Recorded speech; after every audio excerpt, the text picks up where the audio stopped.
You're listening to the Hour of the Time. I'm William Cooper.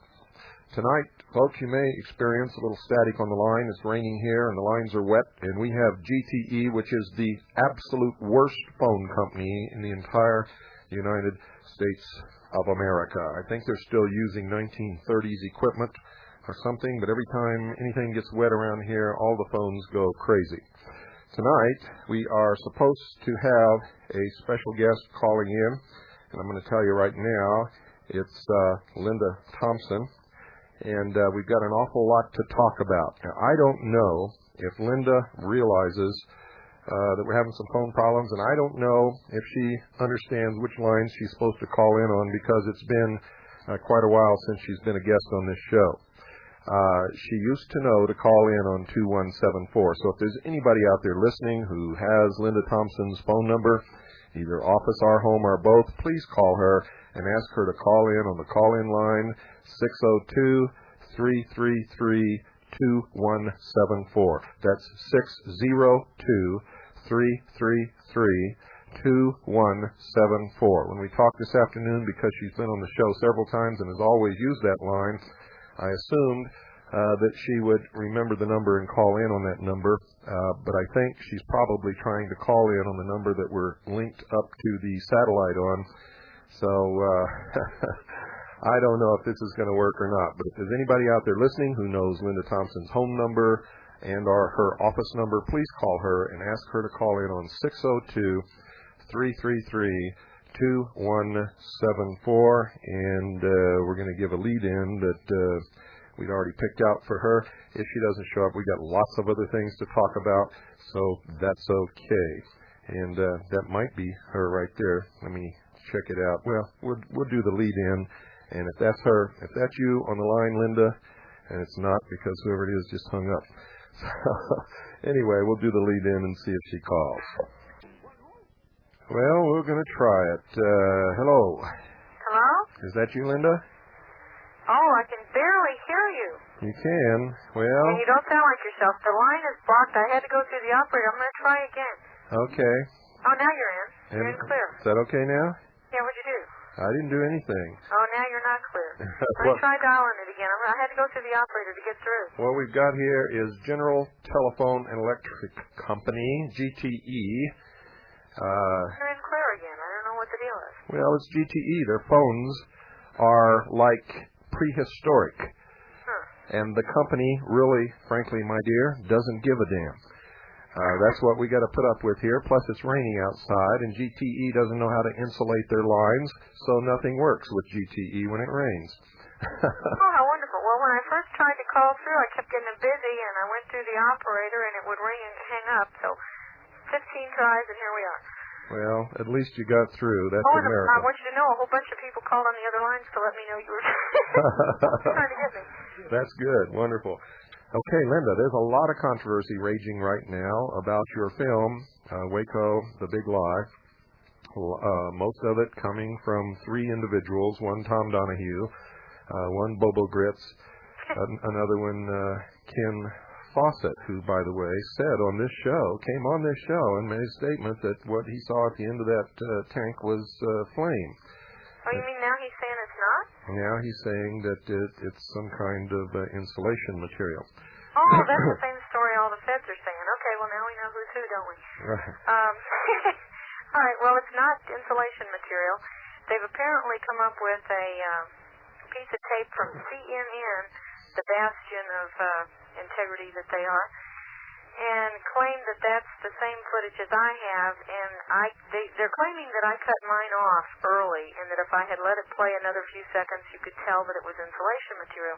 Well, I got the piece of footage that they're claiming is the same thing. First of all, it's not the same scene. It's not shot by the same camera, and it isn't the same time that the tank went in and out of the hole. Second of all, even their piece of footage does show flame at the beginning, and yeah, there is junk on the tank, and it's not as clear as the piece of footage I have, but again, it's still the flame-throwing tank, it is still throwing flame.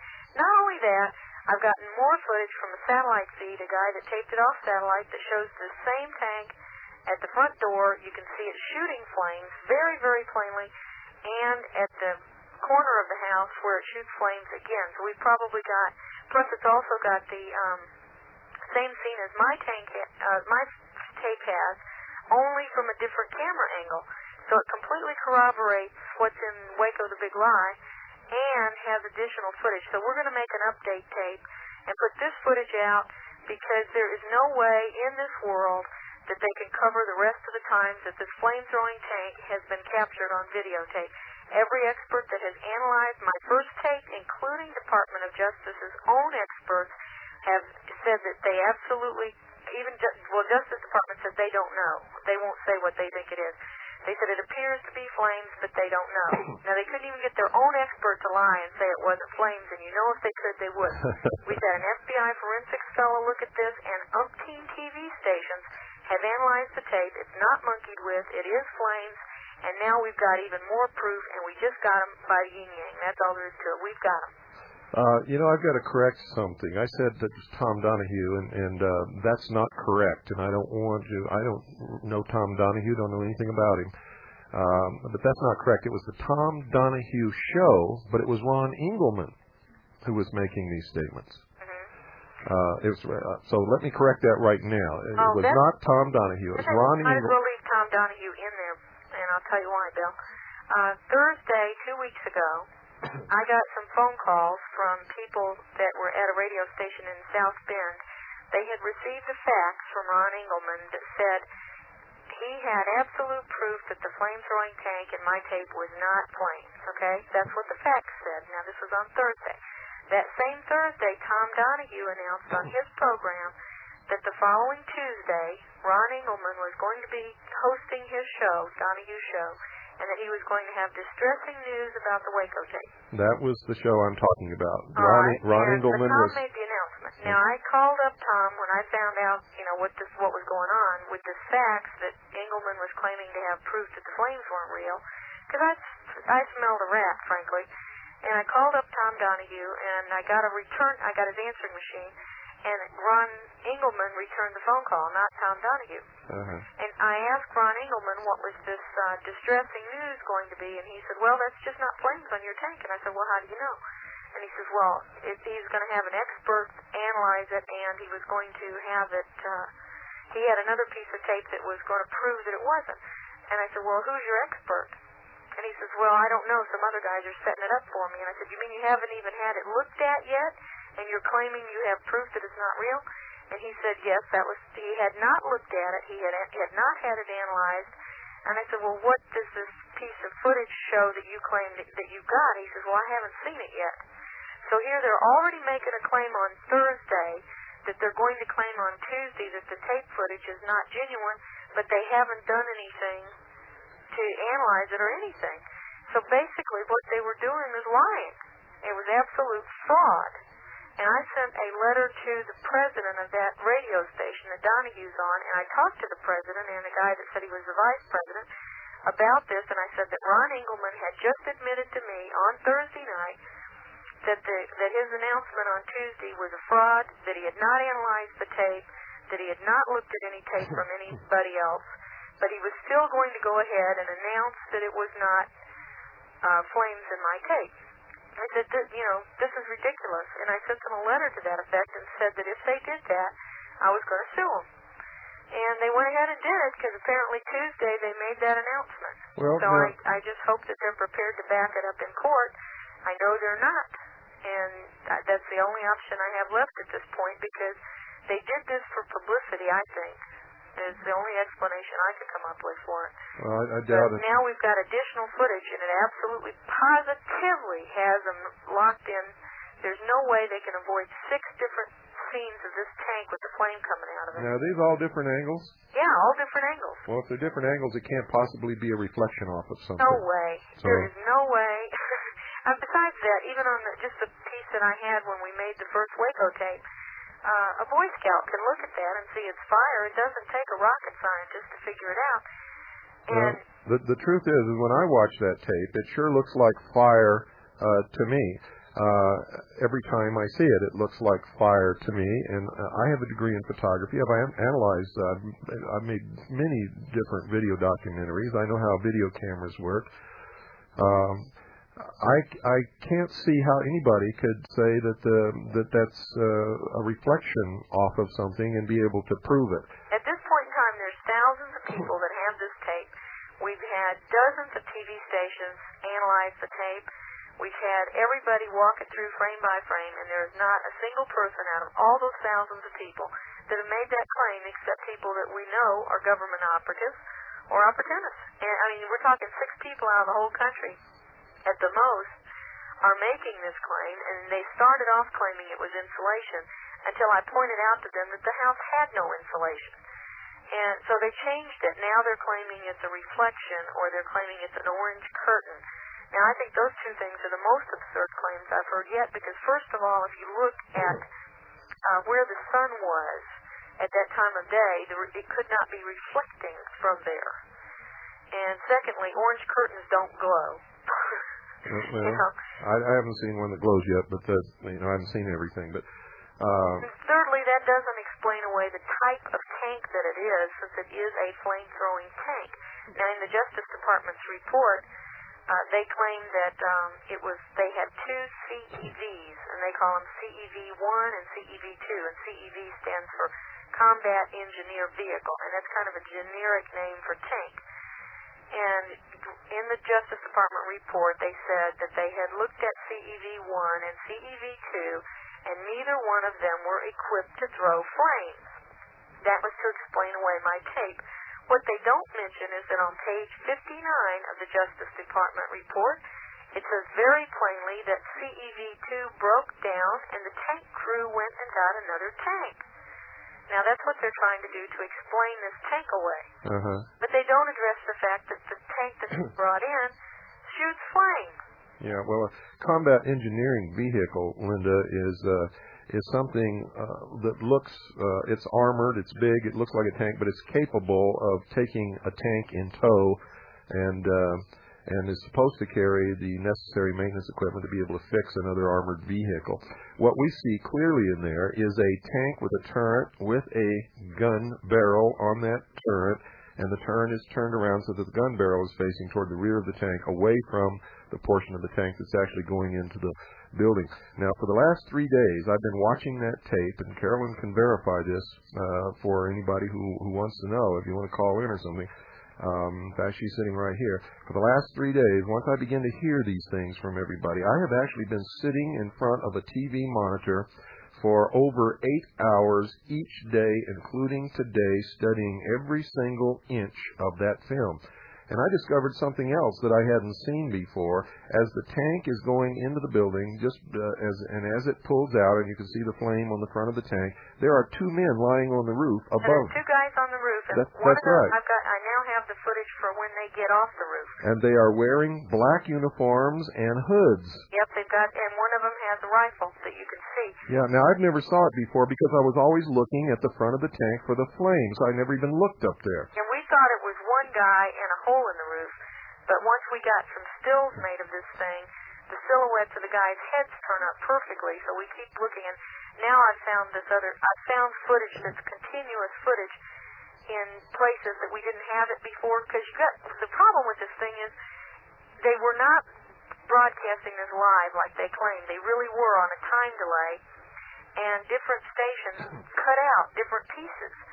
So you have to go and find as many pieces of the tape as you can from all these different sources to find a continuous segment of footage for any one scene.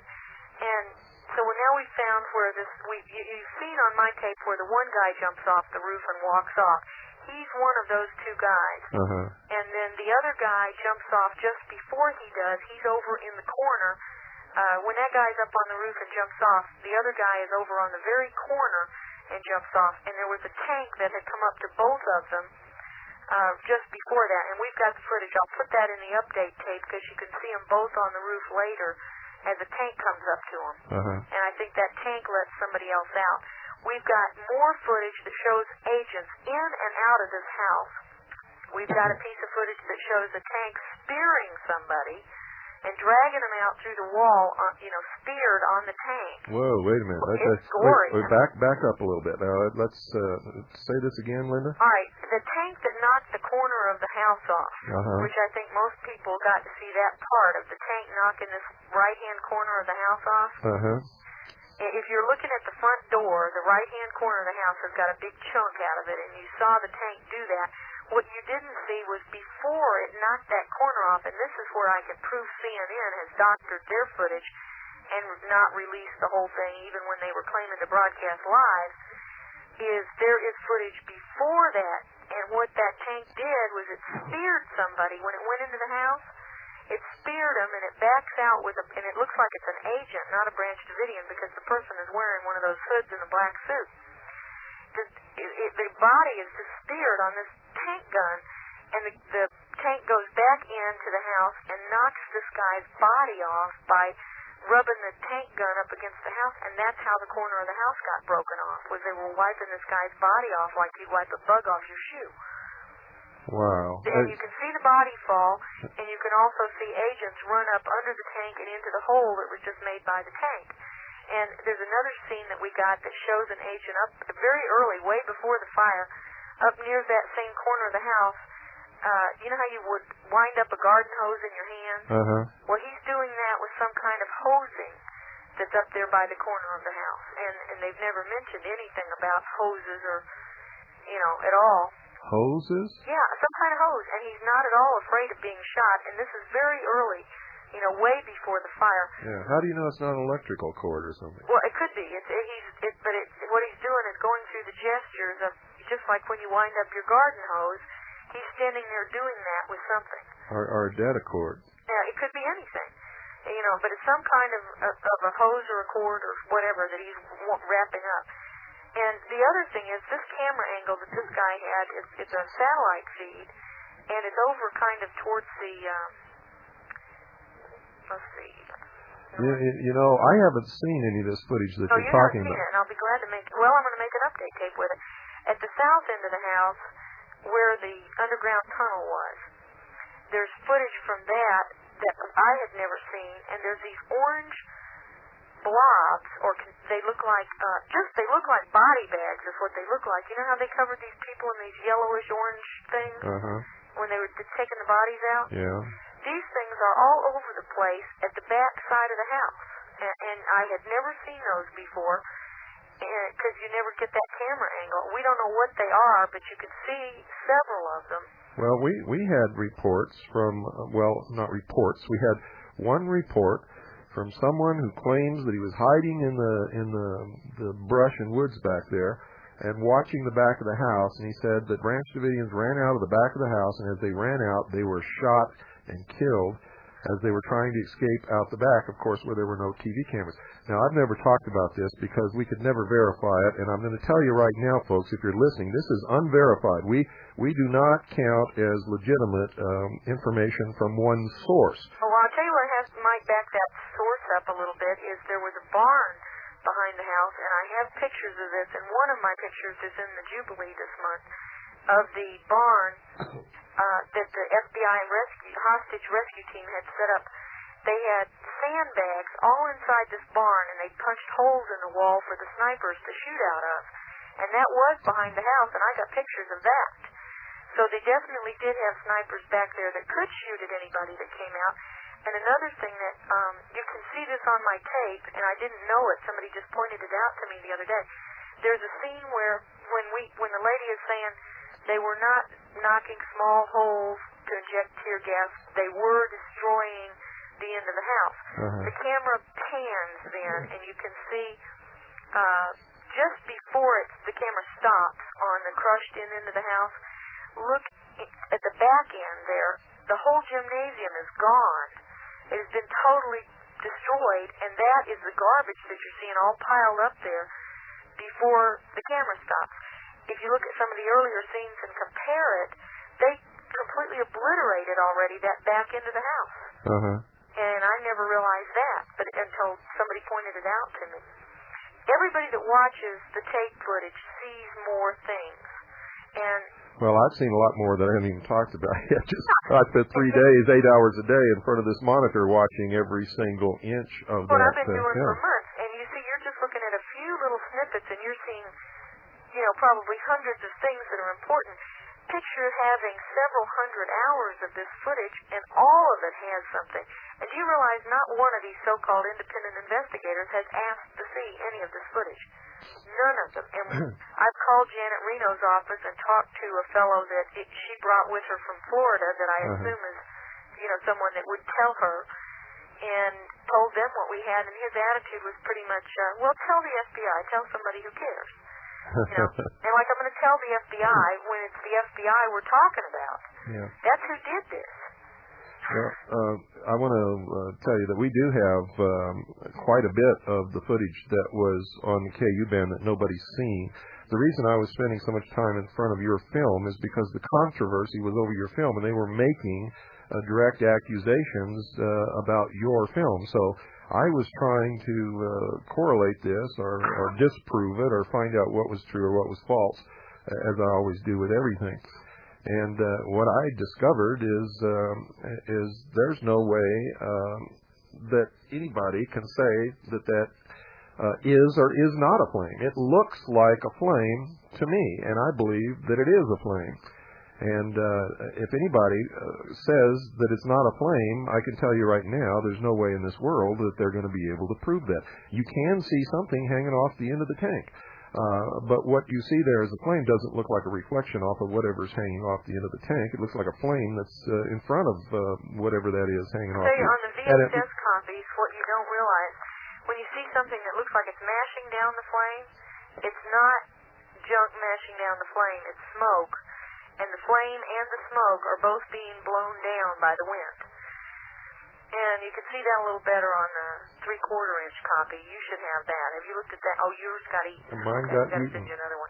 But what I realize you can't see that doesn't come out very clearly on the VHS tapes is the smoke.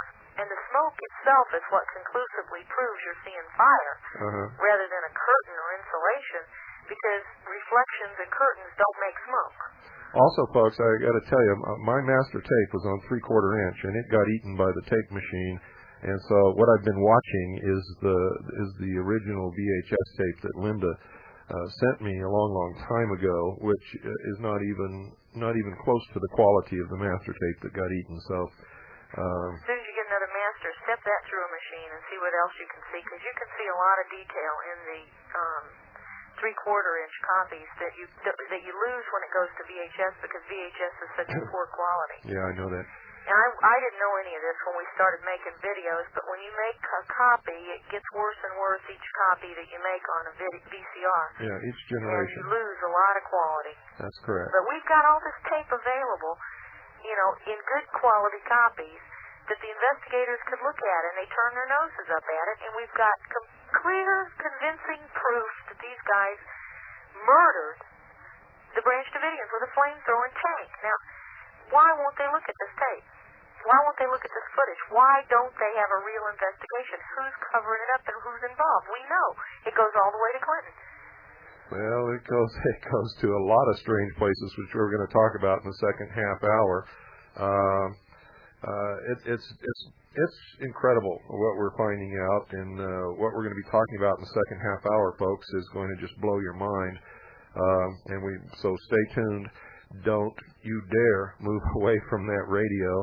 And I've got to take a short break here in just a couple of seconds. But what we're discovering here is that this is way beyond what anybody can possibly conceive of right now. Anybody out there that's telling you that they know what this is all about is pumping you up full of baloney. Nobody really knows what this is all about. We have a lot of clues. We traced it to a lot of people and a lot of things that have happened, and what we found out is going to blow your mind. And this is incredible, and we're going to continue in the second half hour. Stand by, Linda.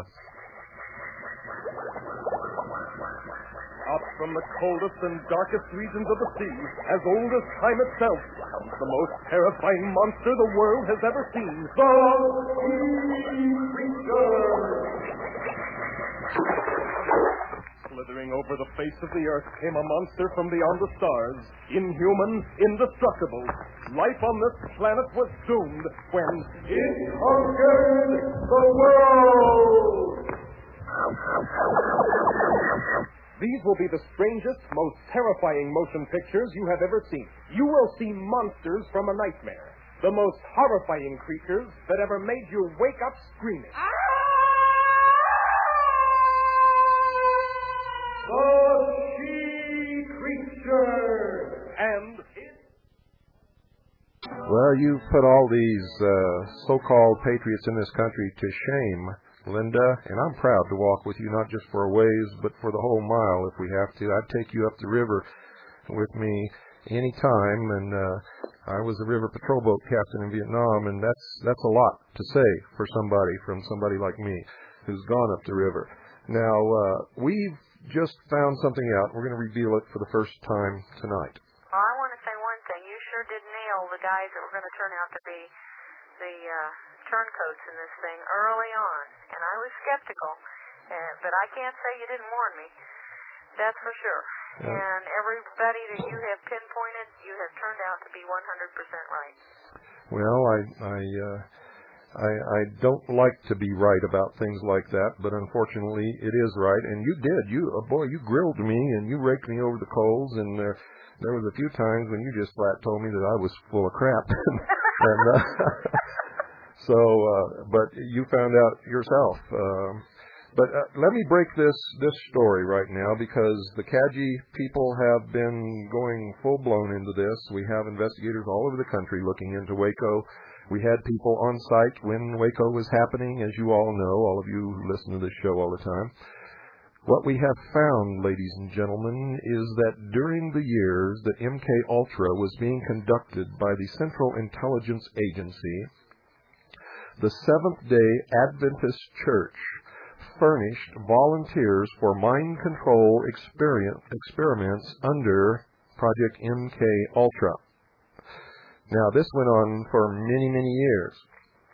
We also know that Jim Jones was connected with MKUltra, along with a whole bunch of other strange things. Now, I can tell you right now that David Koresh and Mark Bro were both connected to the Seventh-day Adventist Church. We've been able to connect these people directly to Louis Jolyon West, who is professor at the Neuropsychological Institute at UCLA. Oh, actually, he's not. He was just relieved for embezzlement. Oh, okay, so he's not.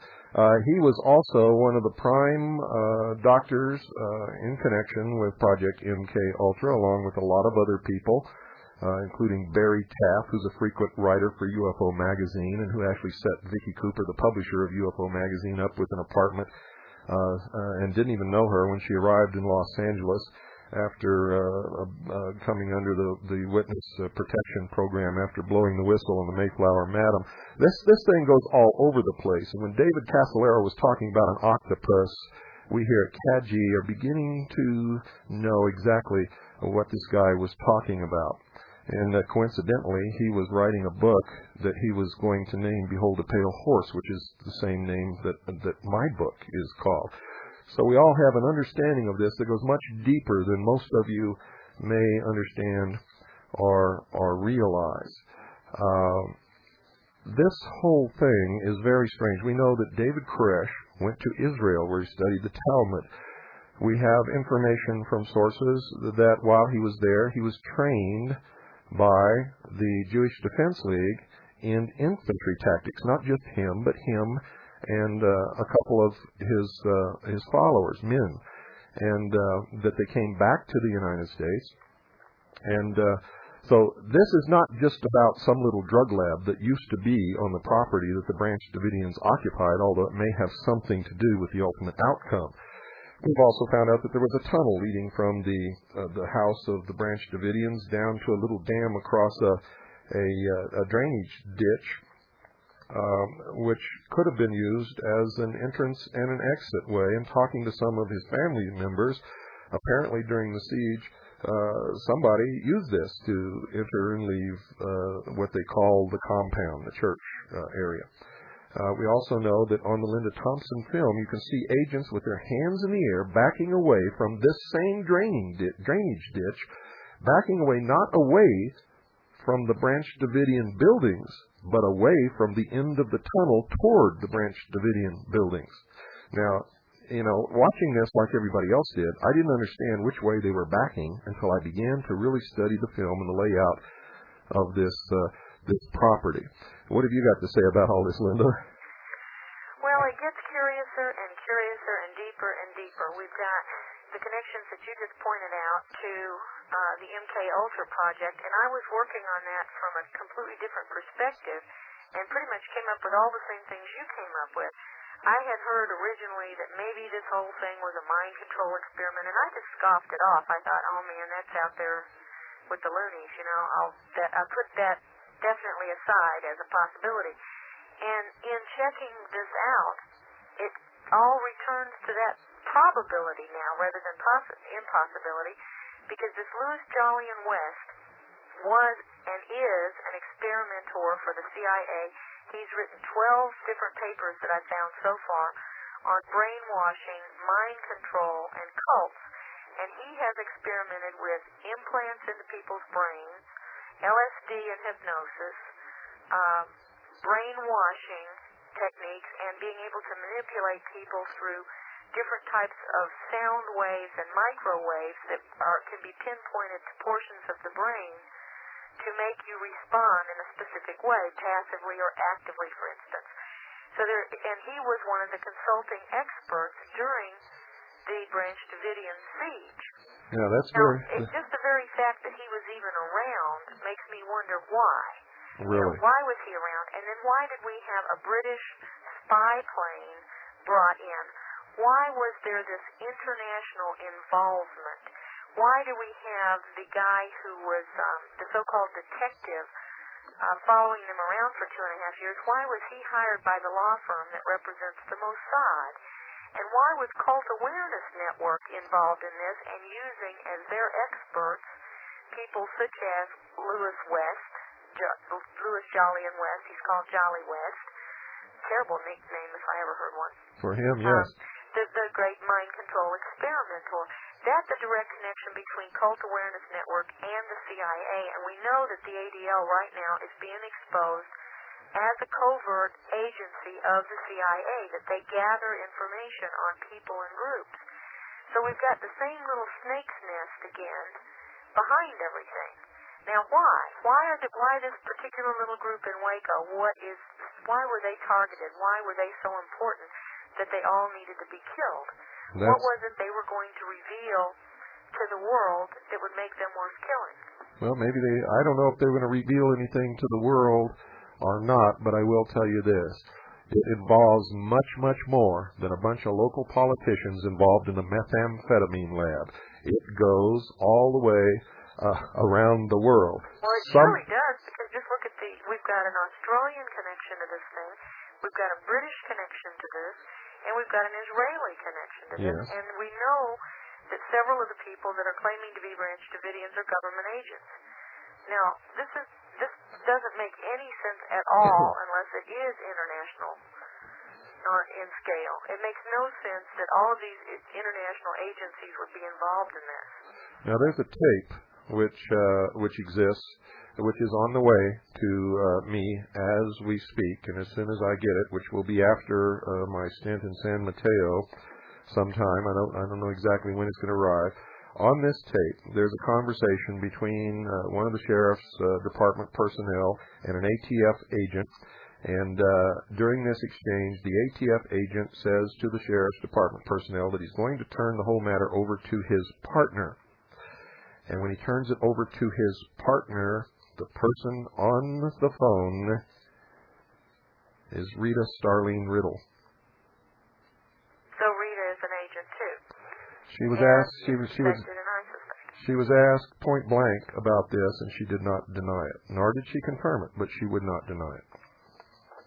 Well, a number of people are turning out to be agents and operatives, and that's made it much more difficult to get information, because everybody asks, why aren't the Branch Davidians talking? Why don't they tell us their side of the story?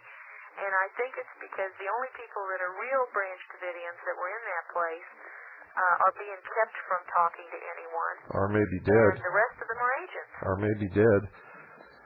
Pardon? Or maybe dead. I can't. You keep fading out. I said, or maybe dead. Yes, or dead, yes. Yeah. Now,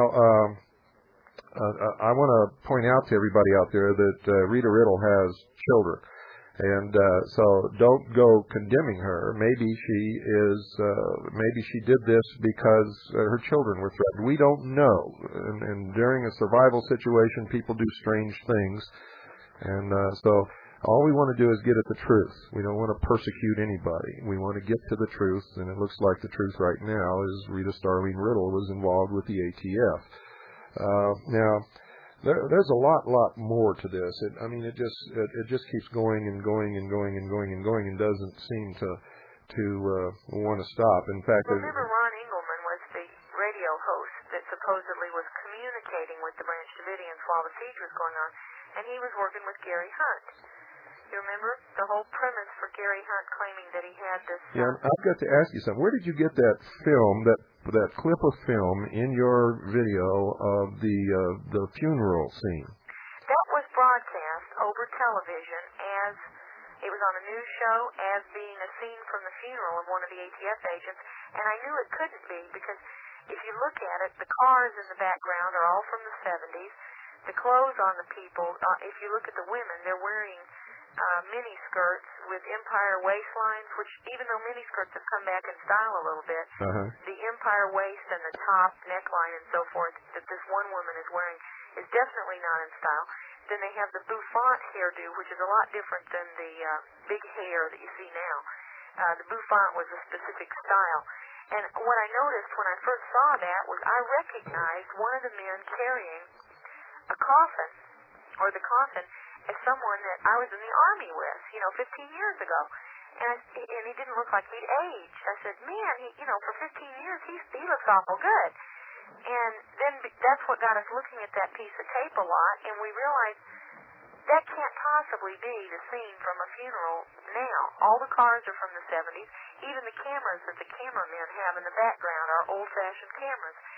And for some reason, the station used a piece of film footage that's 15 or 20 years old to portray a funeral for one of the ATF agents.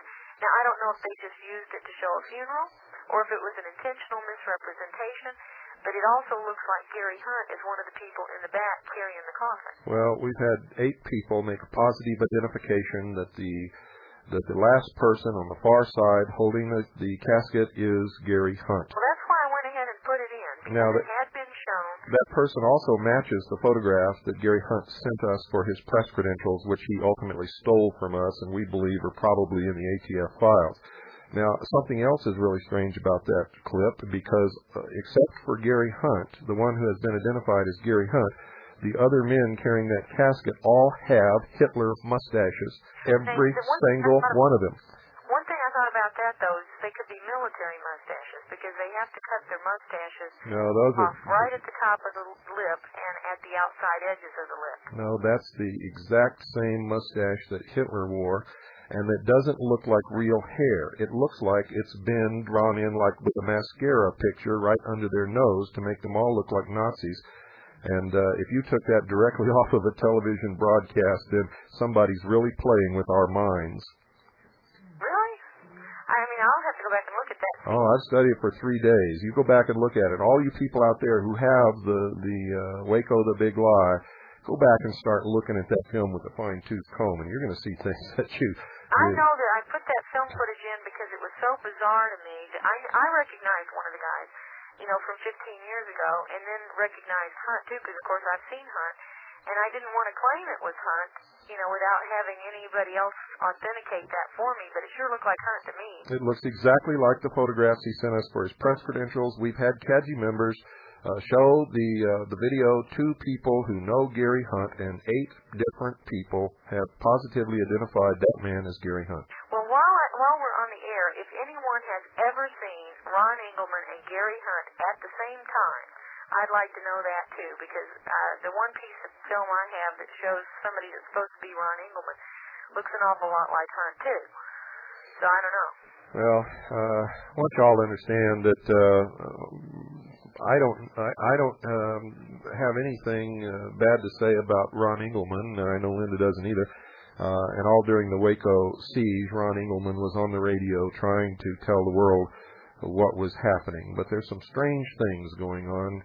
And well, why would Ron Engelman say he had proof and then admit to me that he had not had the film analyzed and admit to me that he had never seen this other piece of tape footage and that he didn't have any proof at all, and yet he was announcing already that he was going to go on the radio and say that he did. That's very, very strange. It is strange, but it's not something you can condemn somebody for. Maybe some of his friends or maybe somebody that he respected talked him into believing it without seeing it, which nobody should ever do. But we don't know. We just don't know. It is strange, like you say. Well, I do know another thing, that they both, Tom Donahue and Ron Engelman, were angry that you and I had identified gov't as being the turncoat that he is. And I know that was one of the things that precipitated what they were doing, because they were mad at me for saying that. Because gov't attacked me. And the things that he used to attack me were blatant lies, most of them. Yeah, absolutely. Because, for instance, he initially claimed I had no military experience, and then he claimed to correct this in his last newsletter by saying, well, I had high school ROTC. Well, I didn't have high school ROTC. I've never been in ROTC at all. I was active Army from 1974 to 1978. I was assistant to the commanding general of Allied Forces Central Europe, and I revised the NATO War Plans manuals, and I had a cosmic top secret atomo clearance. And after that, I was in the reserves until 1987. So I think I have more than, little high school ROTC. And as a fact of the matter is, before he put that out, I had called him on the phone, giving him the benefit of the doubt, thinking that he was simply mistaken in the information that he'd been given. I told him the correct information. He agreed with me that he was not going to continue that, and yet he turned right around and he did it again. And he also made the same claim that the flames on the tank are insulation, and he also claimed that there's no reason for concern about these black helicopters or the UN troop movements in this country. And I think there's a great deal of concern. The black helicopters at this point have been photographed by people all over the country. It's not isolated. We've actually located several places where these things are parked. I was just in Milwaukee this past weekend. 3,000 people, by the way, showed up to see the tape in Milwaukee. And a fellow there took us out and showed us the inside building where black helicopters are parked in Milwaukee. And that's the fifth place I have personally seen where these black helicopters are. I've personally seen the helicopters over my house, over my office, over two shopping malls, and down at Waco. Now, the black helicopters are part of what appears to be this multi-jurisdictional task force that's referred to in a Public Law 100-690. It's in my book. Everybody who's read my book has read all about the multi-jurisdictional task force. Yeah, so for them to say that it doesn't exist is absurd in the extreme. And the other thing that I was attacked on was they claimed that I didn't have any proof that the three guys killed in Waco were Clinton's bodyguards. Well, you don't get much better proof than Clinton himself naming them by name and saying that they were members of his presidential security, which is exactly where I got the information. It was from a speech that Bill Clinton made on March the 18th to the Treasury Department, and he named these agents by name that were killed in Waco, and he said they'd been members of his security. And that you know something? With all the inaccuracies and all the lies and all the BS and the books that gov't has written, which reveal absolutely nothing, tell no one anything. The stuff he's telling is a matter of public record. It's in the congressional record. He must have been the greatest inept, totally incompetent intelligence agent that ever existed in this world. Well, I know that I have been absolutely shocked at the viciousness of the attacks on me by him, because I've only met him once. That was in Loudonville. That was set up by somebody connected to him. Because otherwise I would have never mentioned him, never met him, and I would never have said anything bad about him at all. I know you wouldn't. And period. I had no reason to. In fact, you were very upset with me when I told you that Bogreitz was, in fact, a Trojan horse, according to our investigations. That was one of the, because I didn't have any proof of that, and I knew there was a schism in the patriot community where half the people think he's a Trojan horse and the other half think he's, a saint. Linda, let me tell you something. There is no schism. There is no patriot community. There isn't any. There are no patriot organizations. There are patriots in this country. But anybody who believes there's a patriot community and that there are patriot leaders controlling patriot organizations is going to regret it in the long run, I can assure you. These people, with their Hegelian political conflict resolution methods, control both sides of every conflict. And I can tell you right now that that's exactly what's going on. Well, how do we organize a real patriot community then? Because we've got to do that. You can't. We simply got to do that. These people have spent their lives learning how to infiltrate and control organizations. You can't. That's why I'm trying to wake people up, empower them, teach them that they don't need leaders if they use their own head, how to form local units with people they've known all their life who have no connection to anything, secret society, government, intelligence community, or otherwise, and operate on their local level to clean this mess up. And we can do it that way. But if you think you're going to go down and join some big patriot group like the John Birch Society or the Council for Domestic Relations or any of these things, you're foolish. Yeah. Well, that's for sure as far as the infiltrators go, because we've seen that time and again. All these organizations do is keep patriots running around in circles, chasing their own tail. They never identify the enemy. They never deal with the enemy. They never do anything that's worthwhile. They never, ever win the battle. That's true. Now, so to turn the battle around, what are individual groups supposed to do? Buy Gannett Company Incorporated stock and get ready. We're buying a major news media corporation. The listeners of the Hour of the Time and everybody else who's interested, we're buying stock. The New York Stock Exchange symbol is GCI. They're turning their proxy vote over to me. I'm going to go to the stockholders meeting. I'm going to tell them what we want the company to do from now on. If they want to do it, they can keep their jobs. If they don't want to do it, we'll fire them all and put people in who will. And we're going to tell the nation the truth. How come we can't buy up all the AP stuff? And they won't be able to infiltrate us or control us because there is no organization. I don't get anybody's stock certificates. Nobody pays me any money.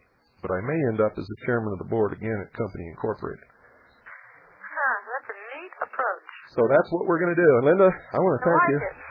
I want to thank you for being our very special guest tonight. We're out of time. For everybody out there listening, remember I'll be at the Dunphy Hotel, San Mateo, California. For information, call 415-905-8874. That's 415-905-8874. And if you're wondering what exactly to do about all this stuff, folks, I want you to just listen to this. Good night, and God bless you all.